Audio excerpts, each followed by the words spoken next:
Hello and welcome to PM Express. My name is Nana Ansakwao, and this evening we are talking about something which you and I are doing, whether consciously or unconsciously. But sooner or later, it's going to come back and bite us. Chickens are going to come home to roost. We are talking about our environment and our attitude towards it. We seem to think it's always going to be there forever. There's no need for protection. Let's chop the tree and go, pollute the water and go, and let the rest worry about it when it gets to the earth end. But that's not the way to go about it.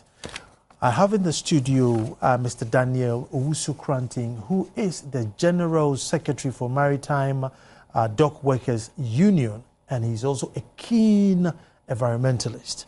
Mr. Kranting, welcome to the show. Thank you. But before we go on, I want to also say rest in peace to an unsung hero, Emilia Amoateng of Tebrebe.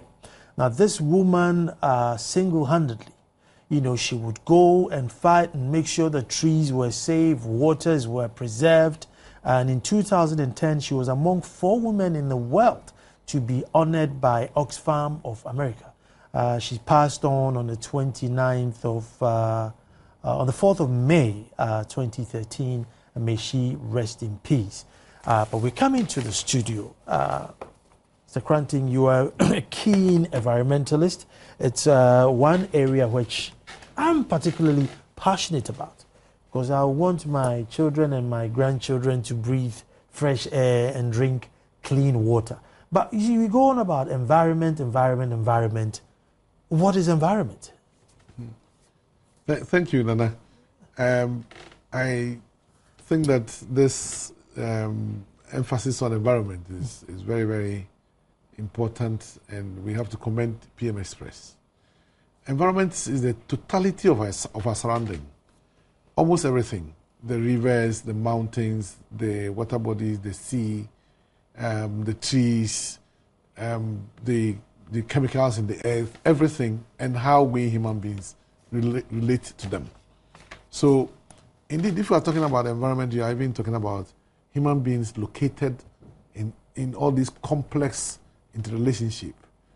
And sometimes people think that when you talk about the environment, we take human beings out of it, out of the equation, and think that it is just the physical environment that we are talking about.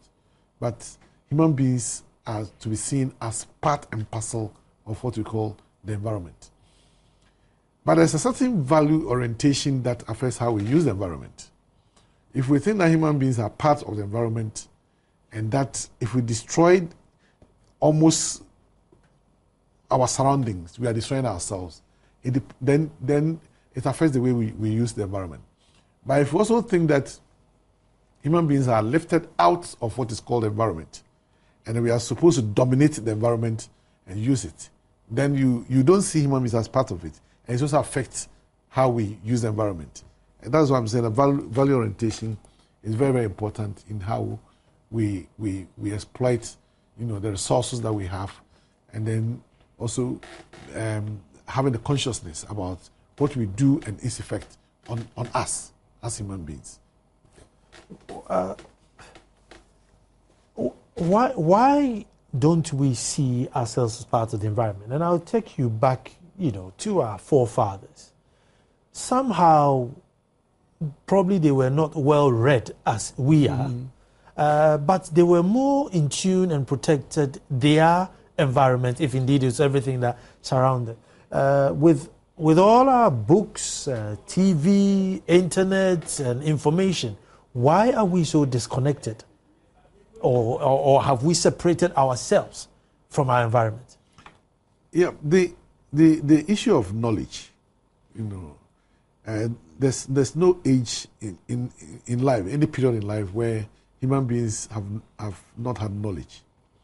It depends on how we apply the knowledge.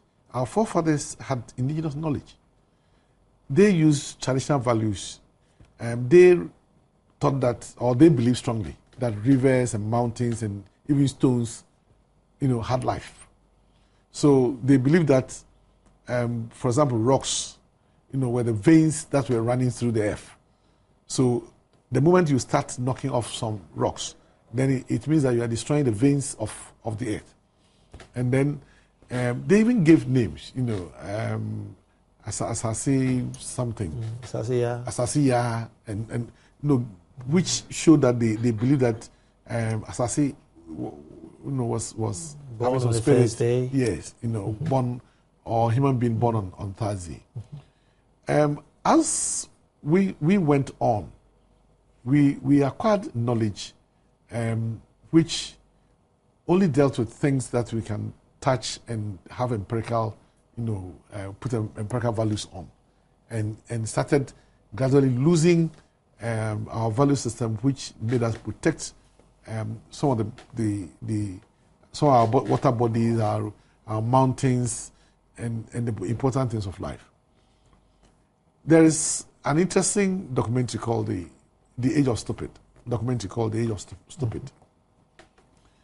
The documentary just says that this is an age where we are saying that we have a lot of resources in terms of knowledge and other things. We can be thinking about the moon. We can be thinking about doing things, abstract things, very wonderful things. But we are incapable of protecting things for the next generation.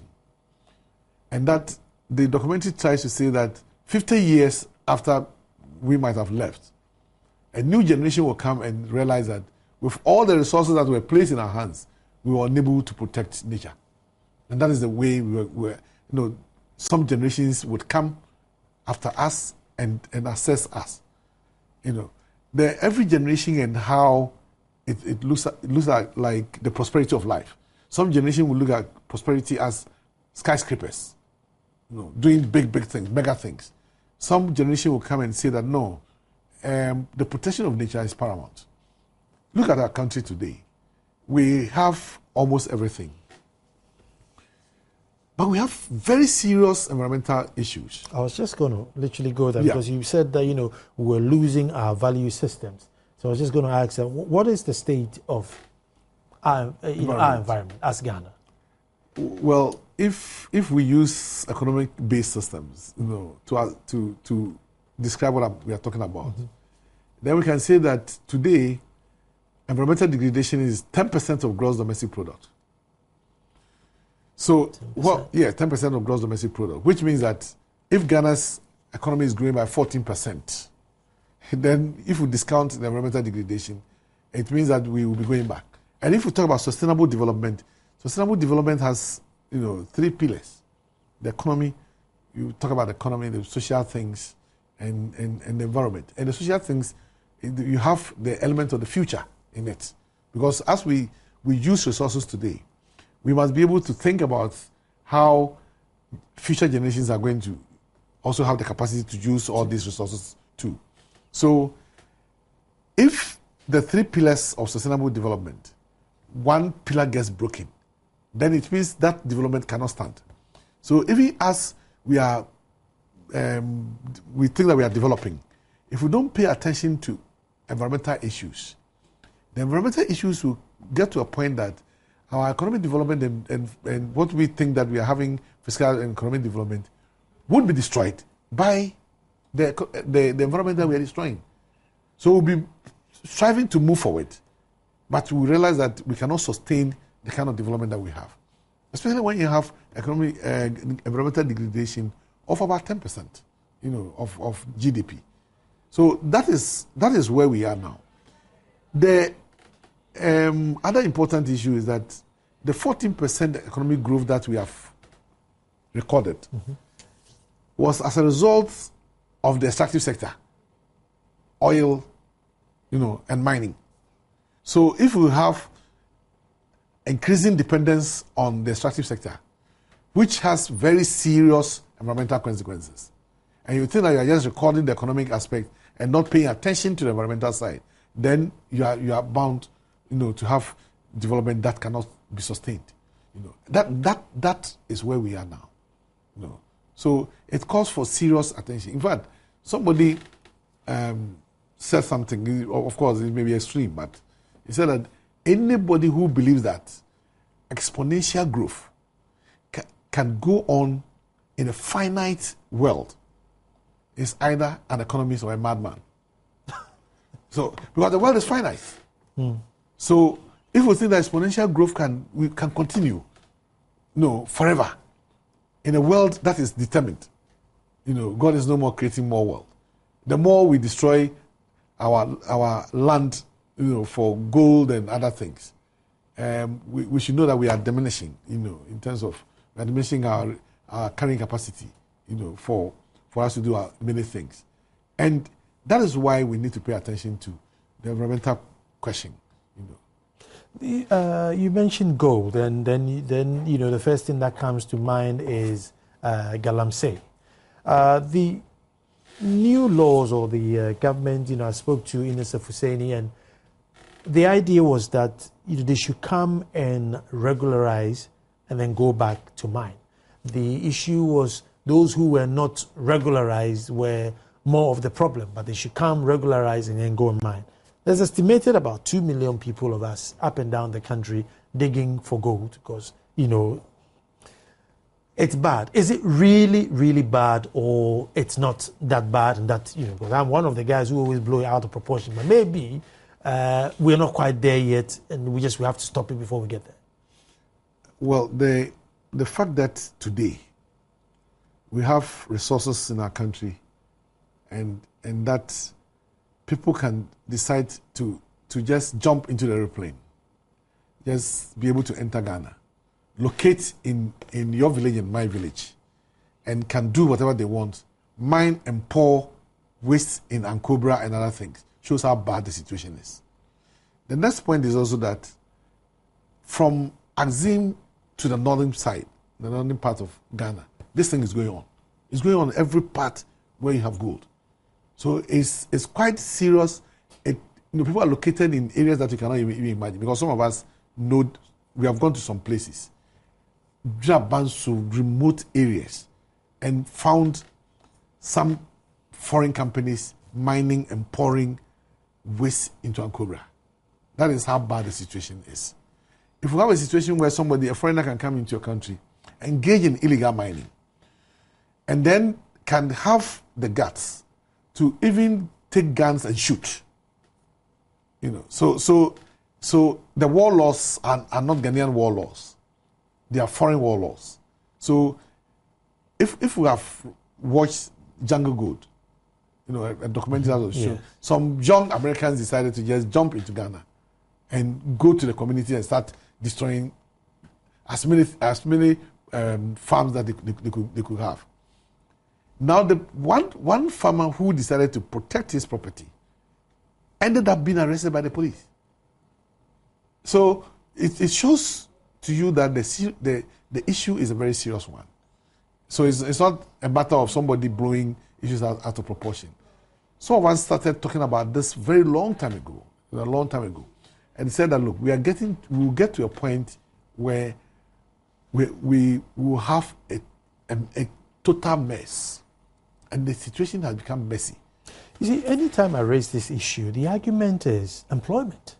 That, they are creating employment, and we need people to be employed. So then if you get them out of there, quarantine, what do? They have to find work. And if they regularize, then it's work. You see, the point is that sometimes when we discuss the Galamsey issue outside the general mining problem, you may not have answers. Mm-hmm. It is the Galamsey or illegal mining by foreigners or whoever is part of the bigger question of what we have done with mining in general.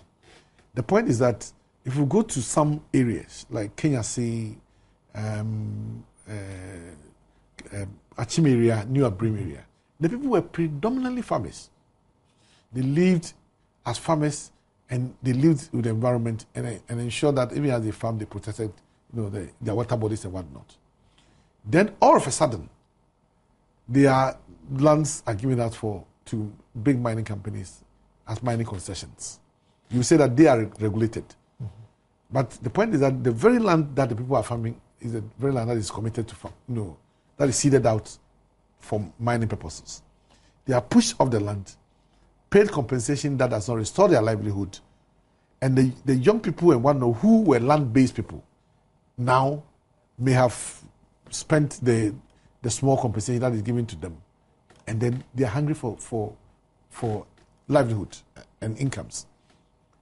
The moment the big mining companies they are able to survive, it tells gold speculators that there's gold there.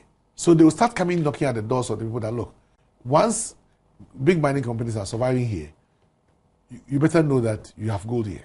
So people start speculating for gold. And these are the young people might have been pushed from their land. And then gradually, these people graduate from farmers to become gold miners. Once you see the gold too, it attracts almost everybody from any part of the world. So that is the starting point. You go to New York Brim, the people are farmers, they have a Virginia Maple Forest Reserve, and the moment you start allowing mining in a Virginia Maple Forest Reserve, and people get to know that there's gold there, you strip the forest reserve of its protection, and that is the starting point. So the illegal mining follows on the trail of the big companies. So some of us, when we're discussing the issue, we should look at the issue, in a very broad sense, and not a narrow situation of just looking at what we call illegal mining or whatever. They follow on the trails, and there are a number of factors, and because it's a complex issue, if we are actually trying to find solutions, then you must be able to have a complex mix of solutions, complex of strategies. I read your report that you gave somewhere, and you gave analysis that, strangely enough, anywhere there's gold mining, there's poverty. Yeah. But, it should have been, where it's gold and it's expensive and it's riches, so it should have been the other way around. However, the closer you are to the gold, the poorer you are. And how does that work?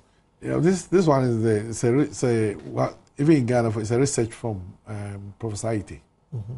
The research conclusion was that as you get closer to some of the mining communities in the Western region, poverty increases.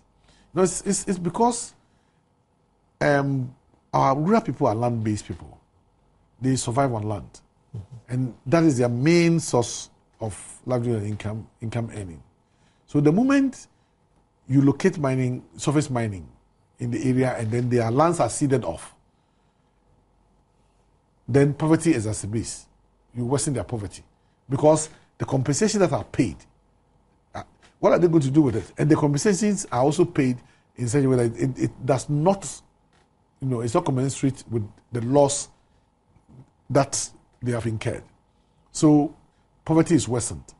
It's not like the mining companies introduce poverty, but poverty gets worsened. And the land can accommodate a great number of people. And the more you squeeze people out of land, then you are increasing unemployment situation in the rural areas. Sometimes we thought that is the land that can even help to prevent the rural-urban, migration. But if you push people out of land, then you are worsening rural poverty. You are worsening the unemployment situation, and young people will be hungry for livelihood. I have a thing here. It says, a study by one Ghana's renowned agricultural researcher, Professor Kasim Kasanga, has shown that one cocoa tree has the capacity to yield about half a bag of cocoa a year over an economic lifespan of the tree of about 50 years. And with the producer price of a bag of cocoa pegged at about 200 Ghana cedis, advocacy groups contend that the mining companies impoverish cocoa farmers in the long run by making a one-off compensation payment of about 15 cedis per cocoa tree destroyed. Advocacy groups contend that this is especially true if one considers that one cocoa tree can generate at least 100 Ghana cedis on a sustained annual income basis to a farmer over half a century. That's a true fact. In recent times, some of us have been doing, it's like cocoa versus gold. Cocoa is equally important to our people. It's also a status symbol. It's renewable. You can when it gets to about 70 years, you can cut it and also replant. People have died and left cocoa farms. There are people have used cocoa as a basis to educate their people. In fact, a number of educated people in this country had what they call the CMB scholarships. Had it not been the CMB scholarship, many people didn't have had education. So, if we want to actually quantify the importance of cocoa in our life, in the social and economic life, it is almost impossible to do so. Wow. So yeah, but if we compare gold to cocoa, first, gold is dominated by gold production in this country is dominated by foreign companies. Mm-hmm. You know, so once they invest, you should expect that there will be capital flight. They will have to repatriate their profits. The other side of it is also that gold is not renewable. You cannot renew it. So once you take it from the ground, as many times as you take, there's no replacement. And then the level of destruction sometimes is like that you cannot bring the land back. I was just going to come back to that. Can we have a system where you can mine and reclaim the land? It depends. It depends on a lot of factors in terms of even our laws. In fact, let me also mention that the fact that gold is in the ground doesn't mean that it must be mined. We make a mistake to think that once the gold is there, it has to be mined. You need to do a lot of analysis. Because if you mine, what is the cost? What is the social, economic, environmental cost to the gold that you are taking today? And for generations, what is the cost as against the benefits? So once you do cost-benefit analysis and you think that it is going to, cause more harm, you don't need to mine it. But there's a wrong thinking that so long as we find the gold there, we should mine it. Of course, there's gold in many countries. Some of the companies that are here, gold can be found in their countries, but they are not mining because of the cost-benefit analysis that they might have done. There. Yeah, there. But we think that if we mine, whatever comes out is profit, because we don't account for the environmental and the social and economic costs, to the country and to the poor people there. So it depends on the cost-benefit analysis that you do. But bringing if you have seen a pit before, what we call a mine pit, it is difficult to say that you can bring the land back to what it was. What it was. The level of destruction, and the distortion in the structure of the land itself, So sometimes people who think that mining should go on and on and on, think that we can be able to bring the land back and people can do ABC. But I think some of us think otherwise. The other thing that's very worrying is the use of mercury and cyanide in looking for gold. Funny enough, it's always mined near water bodies because of the amount of washing they have to do. Are we keeping records of the levels of cyanide and mercury that will seep into our waters? Because, that's what we have to drink. Are we keeping a record? Again, I asked Mr. Yusuf Hussaini, and he wasn't sure if there was a record anywhere. He hadn't seen it. But are we keeping tabs in the mining areas, those who are close to the water bodies? Somebody called James Leon said that water is the first casualty of every mining activity. It's water that suffers first.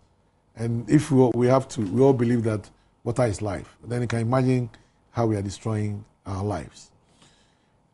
Let me mention that let's go back a little bit to artisanal mining. Artisanal mining has been part of the lives of our people for so many years. Mm-hmm. Of course, I think that the first white people who came to our people met them as people who were panning for gold, because gold was part of our traditional things. But our forefathers were what we call the farmer miners. Mainly they were farmers. And then in off-season, they panned for gold.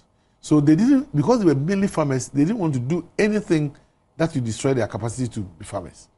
So they were very, very certain about, very cautious about that fact. Now, as we progress, even artisanal mining in the second gold rush, for example, was still pickaxe and shovel and whatnot. Of course, artisanal mining was banned by the colonial masters, early 1900, because they didn't want competition. We have come here to look for gold, and you're also going to look for gold. It's as recent as I think 1986 or so that it was decriminalized. It had always been criminal activity. Now, if we look at the third gold rush, we are in the third gold rush, what they call the third jungle boom. The introduction of chemicals, and then the transformation of underground mining to surface mining, technological change,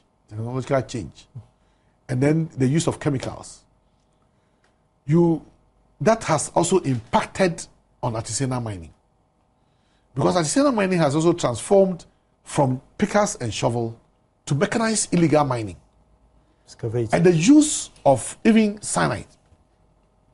So whatever happens in the what you can call the regulated sector and the big mining company has effect on how the illegal mining also goes. So it's like they teach them, they learn. These people become students and realize that these who are using chemicals, cyanide is a very effective way of actually getting the gold, very efficient. I know mercury is attracted to gold, will creep towards gold. But what does the cyanide do? No, the cyanide, if you get the ore, you just you get the ore and you it's the same thing. You pour the cyanide on it. It's also an efficient way of also attracting it. Yeah. Oh, okay. Yeah. And then he ends up in the water. But are we keeping tabs of how much levels of cyanide and mercury is in water bodies, i.e. the Ankobra, the Brim, where there are lots of mining activities? Are we measuring, finding out the toxic levels? In Ghana, there has been, a number of cyanide spillages. There has been a number of cyanide spillages. Seepages and whatnot, sometimes it's difficult to even keep track of, because you can't even go to the mining concession and then be able to know what is going on. But when there's a big spill, there are a number of records on them.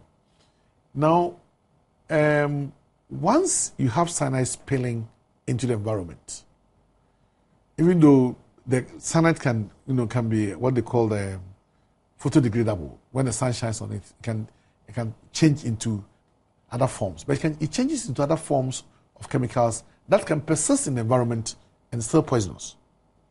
Okay. So we did, this former organization, my organization Wakam, did some work and then found out that Boise and Takwa, about 250 rivers, had elevated levels of poisonous chemicals. And once you have that and people keep ingesting them, then you have all manner of problems, cancers and whatnot. People will be exposed to those things. Not that alone. I think if you read the 2008 report of the Commission on Human Rights and Administrative Justice, it mentioned that a number of villages, I think 22 villages or something, that they undertook water quality analysis. I think about 18 had elevated levels of poisonous chemicals. And that is an indication of that communities living around mining areas, it's possible they could have seepages and all those things, especially if the river is close to some of the facilities of the containment ponds and whatnot. The other question is even groundwater, because once you keep the cyanide in the pond, of course they are supposed to pad the mining companies are supposed to pad the ground, but definitely you can have leakages going into groundwater, and that becomes another problem. They are supposed to have monitoring holes to monitor the water, the groundwater. The mining companies might do the padding, but all the other 2 million guys digging. No, as for that one is straight into the water bodies, straight. So in the long run, we are going to have rural people, some people, having some cash, some money, because the gold price is high. You have gold in your hands and you can have some money, but at what cost? That is what we should always ask. For example, if a mining company says that I'm paying this revenue, so and so millions of what, at what cost? That doesn't come into the equation. But this company has paid $2 million. But what is the cost? What is the environmental cost?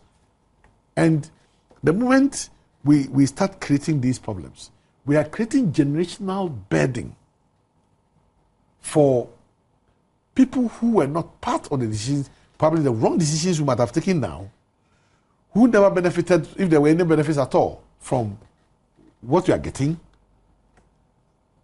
And yet we are going to suffer the consequences. We're going to take a break now, and then when we come back, since Mr. Kranting is a unionist, I want to find out, the union having a big voice, have they championed this cause on our behalf? Have they jumped up and down with red bands saying that enough is enough? We'll find out. Stay tuned.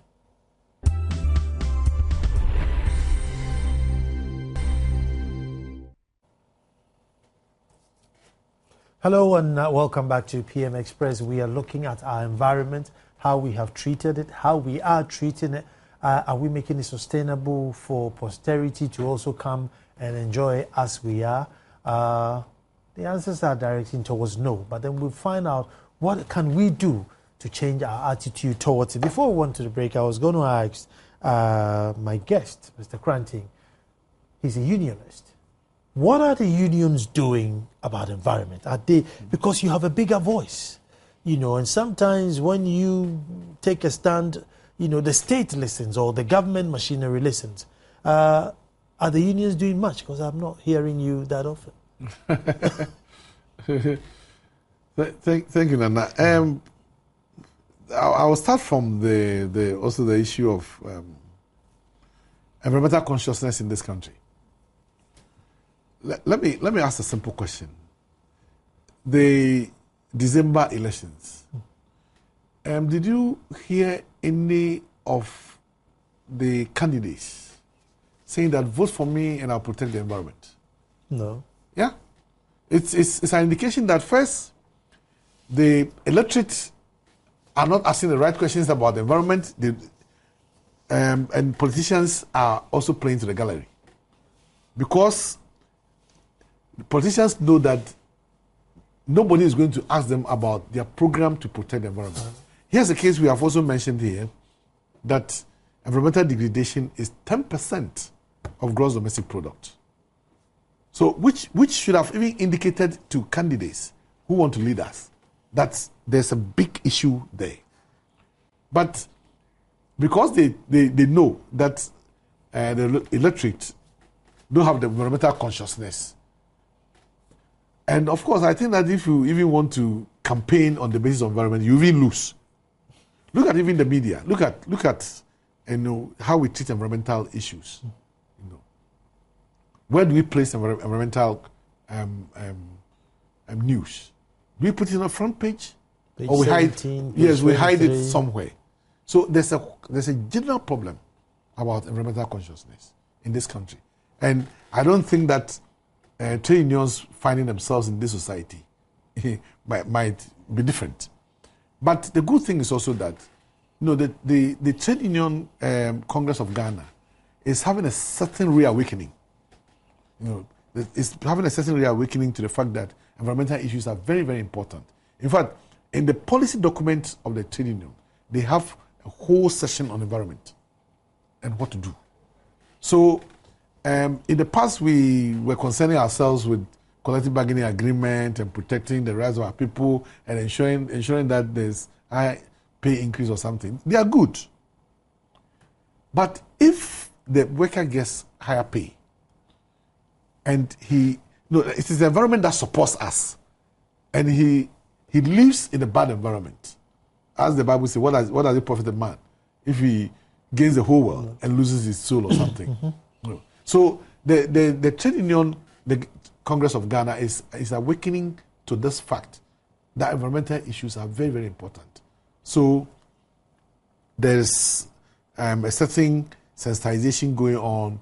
some of us find ourselves there, the policy issues. In fact, the recent Congress that the trade unions Congress had in Kumasi, environment was a key issue. But I think that there's a lot to be done. There's also the other side of it is also that we don't have very strong environmental movement in Ghana. In fact, some of us have started, talking about the fact that we should even start having the green movement of Ghana. Very, very strong.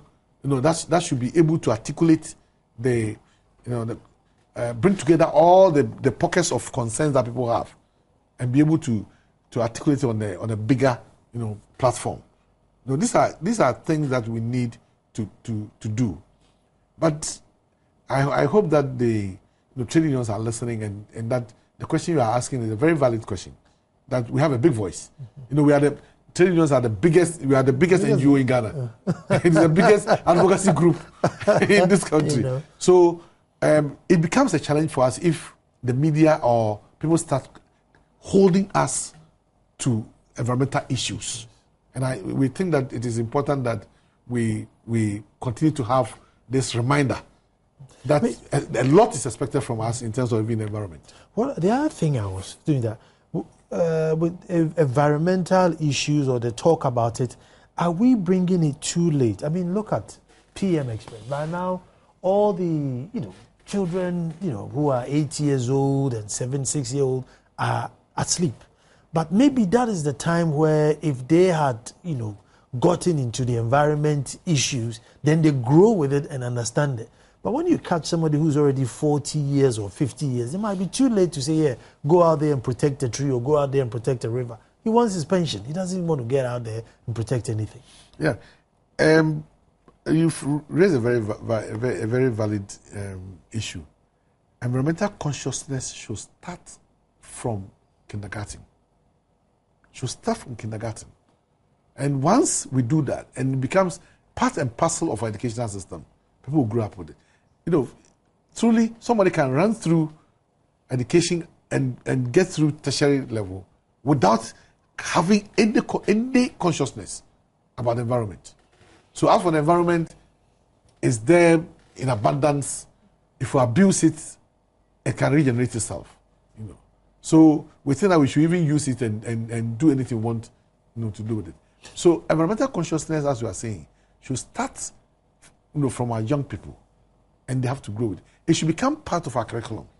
And every time people should have the opportunity to understand that even if we cut one tree, in fact, one big tree can put about 2.5 million liters of water in the atmosphere in this life of 100 years.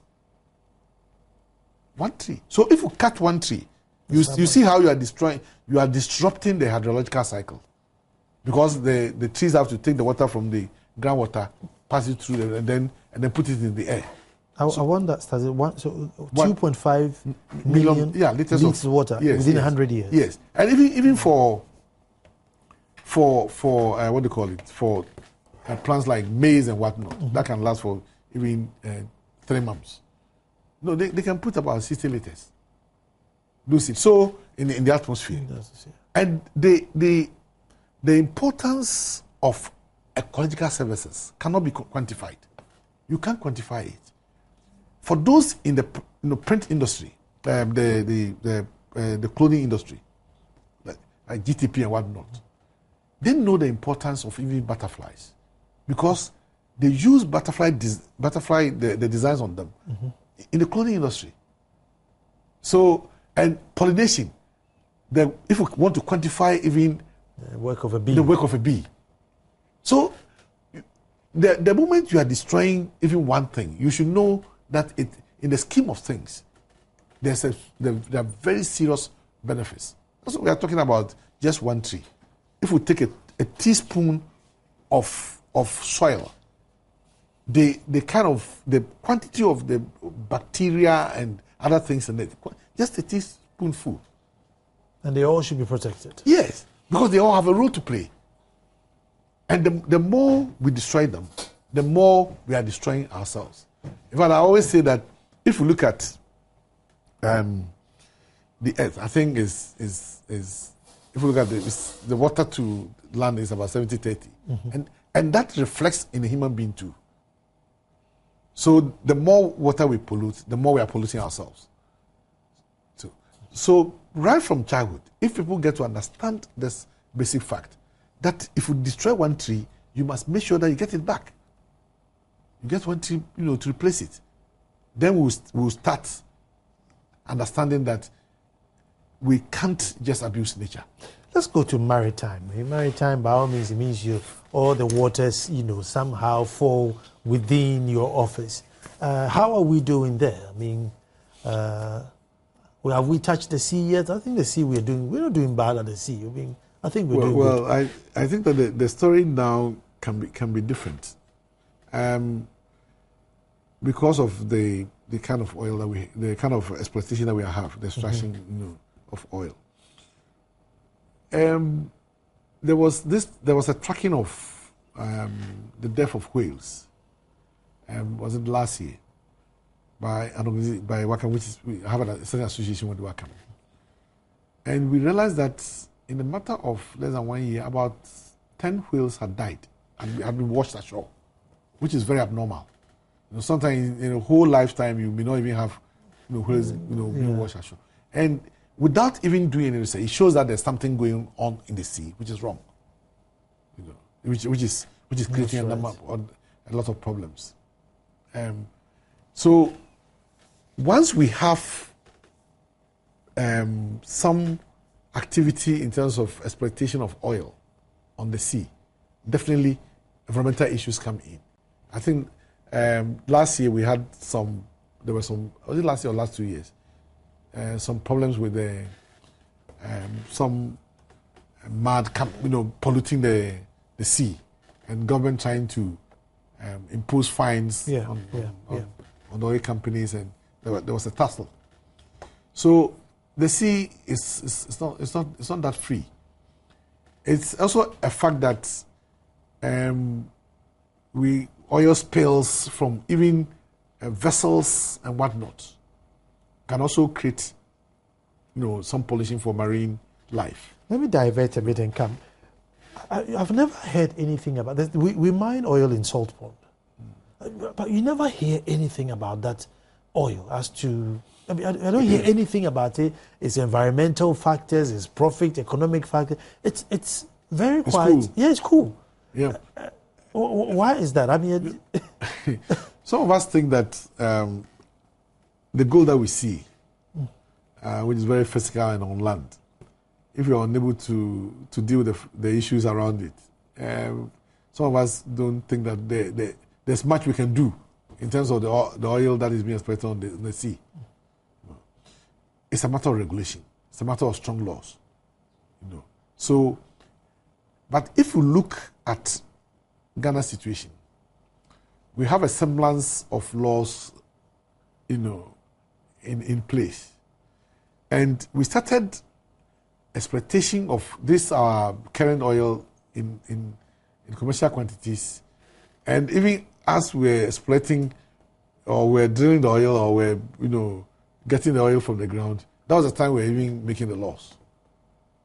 So it shows to you that we didn't have enough time to build capacity. Because even today, NGOs even talking about the oil industry are still building capacity. Our parliamentarians are building capacity. Almost everybody is now building capacity. Meanwhile, the oil is coming.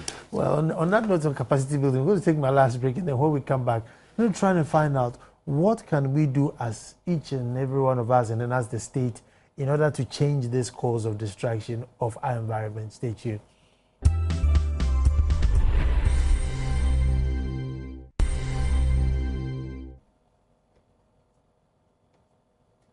Hello and welcome back. I'm talking to Daniel Owusu-Kranting, General Secretary of Ghana Maritime and Dockers Association. Union, I beg your pardon. And we're just trying to find out, well, we've talked about the problems and our attitude towards our environment.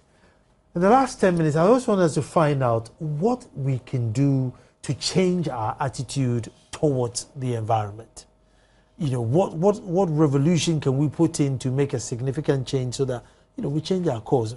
But bearing in mind that amount of people that are going to lose their jobs or get out of tree logging, get out of mining, how do we look at the whole thing holistically? No, it depends on the premium we place on environment. If we think that is the environment that gives us sustenance, then we are not prepared to sacrifice any short-term benefits for the long-term protection that we have for environment. Recently, we were trying to go through some of the statements in the Bible to demonstrate environmental stewardship. And it was amazing that even if Christians decide to start the crusade, half the battle is won. There are very, very powerful statements in the Bible to protect the environment. To the extent that God says that it knows, it keeps account of every single worm in the earth. And that is why, if we look at the Catholic Church, now environmental destruction has become one of the sins. It's like if fornication and whatever, all the sins I can think of. One of the sins would be, destroying the environment. That is like God would ask you. On the Bible, I mean, this whole saga, especially with our side of the world, where the Bible says, let man have dominion, over the earth. Is that not why we've gotten chainsaw and we are having dominion over it? It depends. If we talk about dominion in terms of destruction and not dominion in terms of responsibility and stewardship, then you are trying to understand dominion, differently. But if you look at dominion in terms of stewardship, responsible stewardship, then it fits. So we think that I'm just bringing the issue of faith-based organizations. Mm-hmm, yes, I think that the Quran may have the same thing. They may have very strong protection for the environment. So if in Ghana, if we have Christians, raising consciousness on the environment using the Bible, if we have Muslims, using the Quran to deal with it. As for the traditional, worshippers, they always see rivers and whatnot as God, because they have that consciousness is also there. Then we are getting somewhere. But unfortunately for us, today, you may have those who are the real causes, who are destroying the environment. Probably they may be the key people in the church, or in my church, or in your church, or the Muslim. So then how do they talk about it? Yes, it becomes an issue. But all is not lost. It is important that the church and all religions realize the importance of the environment and the fact that God wants us to be stewards. A steward is somebody who has to protect and account. So one day we'll give account of it. I'm just using the religious aspect of it. Then you come to our educational structure. In our curriculum, it should be part of our curriculum, from very early in educational life, so that we put it there, and then people have to learn it after the university. It should be part of our curriculum, and so that we don't become reckless. Then when you come to social movements, the media, how sensitized is the media? What importance, do the media attach to environmental issues? And if we take any newspaper, look at where the environmental stories are placed, and you can also see that the media also has to also go through some sensitization. So if we put all these things there, then we are getting somewhere. Politicians must be assessed based on environmental protections in their manifestos. We should be able to ask you, what are you going to do to address the environmental degradation problems? Are you going to allow mining in forest reserves? Because you need the gold money that is there, as against the long-term benefits, of the environment. These are things that we should start thinking about as much as possible. And as you said, my own area, trade unions, even though we are doing something, I think that we need to scale them up and ensure that we use our big mouth, to be able to push environmental issues forward.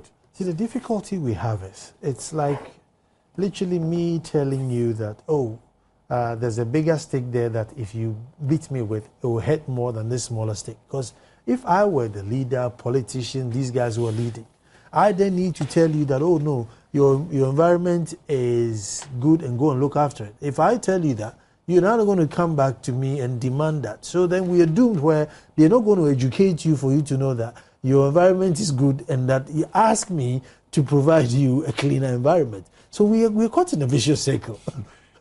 I think that we must also understand that politicians somewhere in the course of their politics become vulnerable.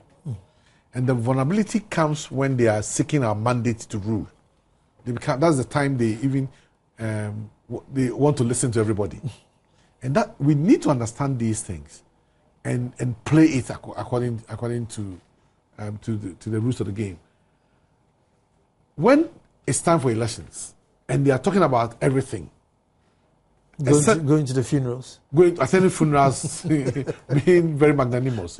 That is the time we should ask them, please, what are you going to do to the environment? But the electorate themselves are not sensitized. But you find out that, in order to win elections, you have to say, look, I will allow Galamsey so that you win elections. You actually have to say, look, I will allow you to dig for gold. And you hear them all say, oh, no, as for mining, we'll do it. Only that we'll just let the Ghanaians do it. We won't let the foreigners come and do it. But still, there's too many of us digging. So, it becomes another dilemma.